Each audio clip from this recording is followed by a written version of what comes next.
Bonjour, s'il vous plaît, suivez la vidéo jusqu'à la fin, ne zappez pas. Un homme meurt, il s'appelle Andy et découvre le véritable but de notre âme ici sur terre. Bien-aimé, la vie sur terre n'est qu'une illusion. Merci, c'est parti. La lumière m'a dit, Andy, souviens-toi, tout ce qui existe sur la planète n'est qu'une illusion.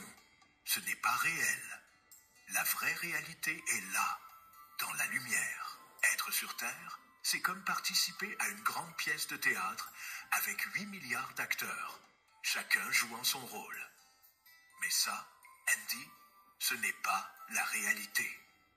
Ces mots ont résonné dans mon âme, apportant une nouvelle perspective sur tout ce que je croyais être vrai.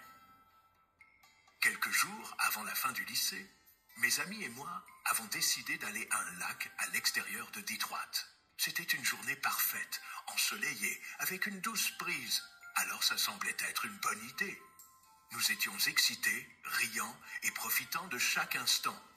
Alors que je nageais vers la plateforme où se trouvaient mes amis, j'ai ressenti un malaise soudain et terrible.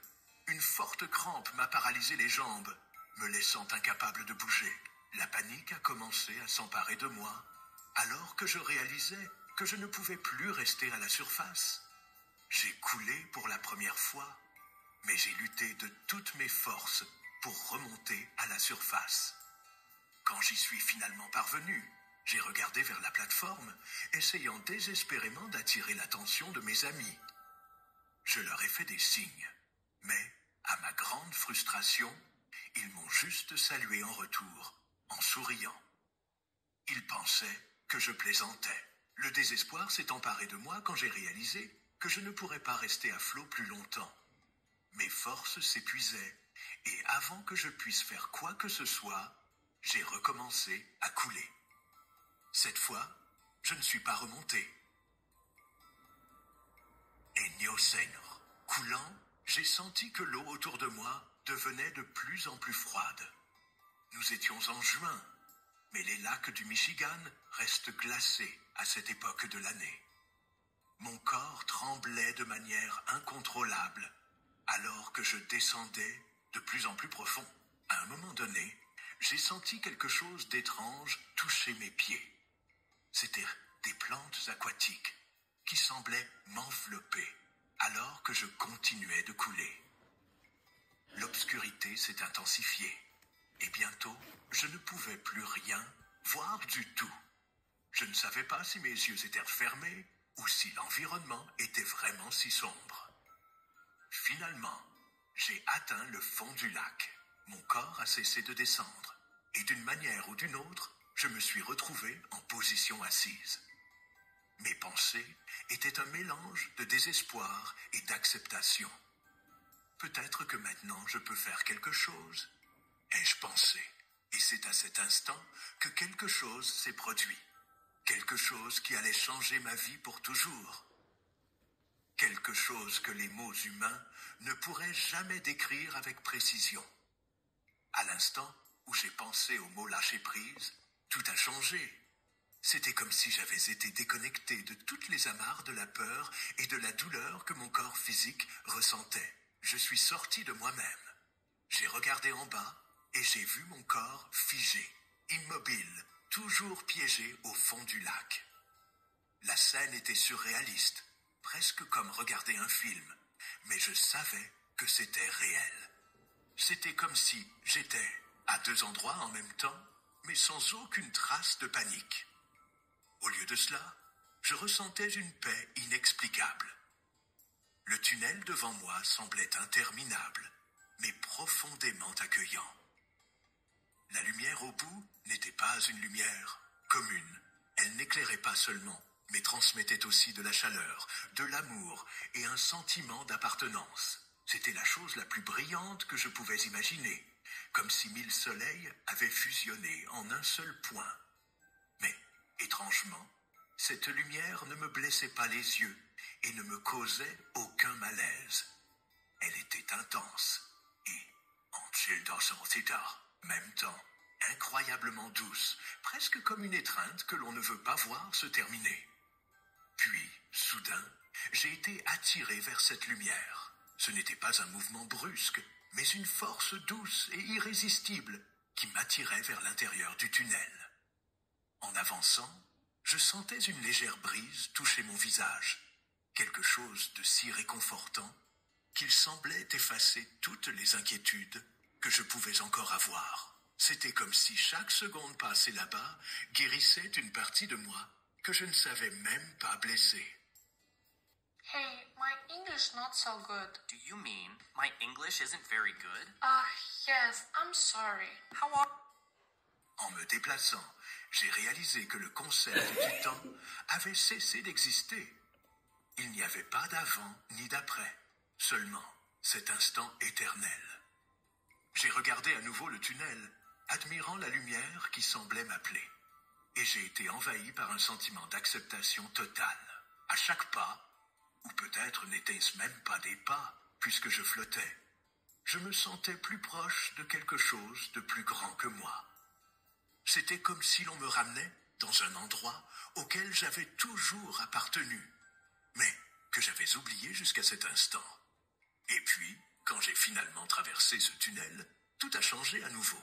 À cet instant, j'ai ressenti une vague d'amour et d'appartenance si intense qu'elle semblait remplir chaque partie de moi.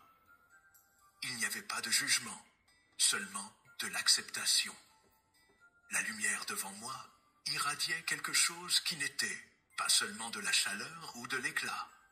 C'était un amour pur, inconditionnel, le genre d'amour que je n'aurais jamais imaginé exister dans sa plénitude. En regardant de plus près, j'ai réalisé que ces milliards d'autres lumières n'étaient pas séparées de la grande lumière. Elles en faisaient partie, comme des fragments d'un tout parfait. Chacune de ces lumières semblait me connaître profondément, comme si nous partagions une histoire éternelle. J'avais l'impression que toutes les pièces du puzzle de ma vie, des vies que j'avais vécues, et même de toute l'existence, s'emboîtaient enfin. Là, rien n'était déplacé. Tout avait un sens. Alors que la lumière me parlait, ce n'était pas avec des mots communs. C'était comme si la compréhension se produisait directement en moi, sans avoir besoin de son ou de langage. Quand elle a dit « Andy, n'aie pas peur », toute la peur qui restait encore en moi a disparu instantanément, comme une ombre consumée par la lumière du soleil. « Andy, je t'aime », a-t-elle continué. Et à ce moment-là, j'ai réalisé que je n'avais jamais compris ce qu'était le véritable amour jusqu'à cet instant. Et puis, Andy, nous t'aimons, a résonné dans toute l'éternité. Ce n'étaient pas seulement des mots, c'étaient des vérités qui remplissaient chaque partie de mon être. Les voix des autres lumières se sont unies dans une harmonie indescriptible, comme si l'univers lui-même chantait une mélodie de bienvenue. Je me suis placé devant la plus grande lumière, et elle semblait sourire, non pas avec un visage, mais avec une énergie qui émanait une joie et une gratitude pure pour ma présence. Là, à ce moment-là, il n'y avait ni barrière, ni doute, ni douleur. C'était l'apogée de la paix et de la plénitude. Et puis, la lumière m'a dit quelque chose qui résonnerait pour toujours en moi. Tu es ici pour te souvenir. Souviens-toi de qui tu es, d'où tu viens, et de l'amour qui fera toujours partie de toi. Mais, Andy, ce n'est pas encore ton heure. Ces mots ont été prononcés avec tant de tendresse que, pendant un instant, j'ai ressenti un mélange de tristesse et d'acceptation. Je ne voulais pas partir de là, mais je savais que c'était nécessaire. Soudain, je me suis vu emporter doucement loin de cette lumière, tandis que sa présence restait avec moi comme une marque éternelle dans mon âme. J'avais l'impression de revenir par le même tunnel, mais cette fois avec une nouvelle conscience, une nouvelle compréhension. Et, en un clin d'œil, j'étais de retour dans mon corps, allongé au fond du lac. La lumière m'a montré que, pendant mes nombreuses expériences sur Terre, je m'étais tellement inquiété de choses qui, dans le grand schéma de l'univers, n'avaient pas la moindre importance. C'était comme regarder un film comique où j'étais le protagoniste qui prenait tout trop au sérieux, oubliant de rire, d'aimer et simplement d'être. Lorsque j'ai été absorbé par la lumière, j'ai ressenti quelque chose qui dépasse toute description terrestre. J'étais un avec elle, mais en même temps, je restais moi. Il n'y avait pas de séparation, et cet état d'union était un pur extase.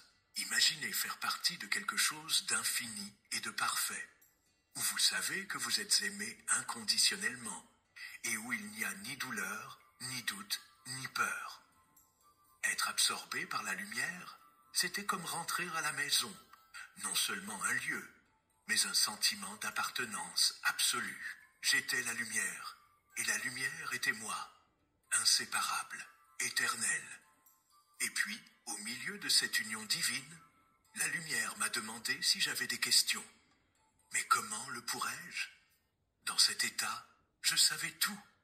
Toutes les réponses étaient là, comme si la connaissance de l'univers entier était gravée en moi. C'était un état de conscience si complet que j'avais l'impression de m'étendre au-delà de tout ce que je pouvais imaginer. La lumière m'a montré que le temps, tel que nous le connaissons, n'est qu'une construction, et que dans cet espace hors du temps, chaque seconde semblait contenir une éternité. Lorsque nous avons voyagé ensemble, c'était comme si nous traversions des dimensions, des univers, des réalités que je ne pourrais jamais décrire avec des mots. Je voyais et ressentais des choses qui ne peuvent pas être expliquées.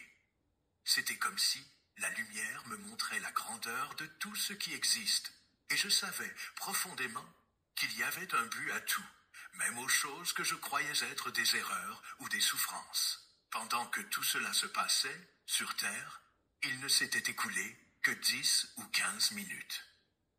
Mon corps physique, là-bas au fond du lac, avait été retrouvé et secouru.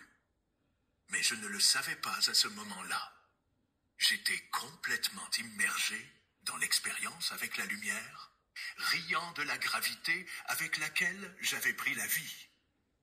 La lumière m'a montré comment, souvent, nous compliquons les choses, alors qu'en réalité, la beauté réside dans la simplicité.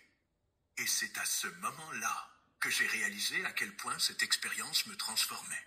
Bien que je sache que je devrais retourner au corps et à la vie sur Terre, quelque chose en moi avait changé pour toujours. Je savais que je ne verrais plus jamais le monde de la même manière. Et ce qui semblait être une courte période de temps là-bas dans la lumière était en réalité une éternité que je porterais pour toujours en moi. Comment pourrais-je expliquer quelque chose d'aussi immense, d'aussi au-delà de ce que quiconque pourrait comprendre? J'étais là, allongé sur le sable, entouré de mes amis, tandis que mon esprit était encore piégé dans cet endroit merveilleux, dans cette maison que je ne voulais pas quitter. Le contraste entre ce que j'avais vécu et la réalité qui m'entourait était accablant. Je pleurais non pas de douleur physique, mais de nostalgie de quelque chose que je savais, au fond de mon être ma véritable maison. Les Allemands ont trouvé un moyen d'augmenter la pression de l'eau par 15 sans utiliser d'énergie. Quand ils ont demandé pourquoi je pleurais, je savais que je ne pouvais pas dire la vérité. Comment expliquer à quelqu'un que j'avais été absorbé par la lumière, que j'avais tout compris sur l'existence, que j'avais ressenti l'amour le plus pur et inconditionnel que l'on puisse imaginer? Ils ne comprendraient jamais, et je n'étais pas prêt à être considéré comme fou ou menteur. Alors, j'ai menti. Je ne me souviens de rien, ai-je dit. C'était plus facile comme ça, moins douloureux. Mais, à l'intérieur de moi, je me souvenais de tout. Chaque détail de cette expérience était gravé en moi, comme si cela s'était produit il y a quelques secondes à peine.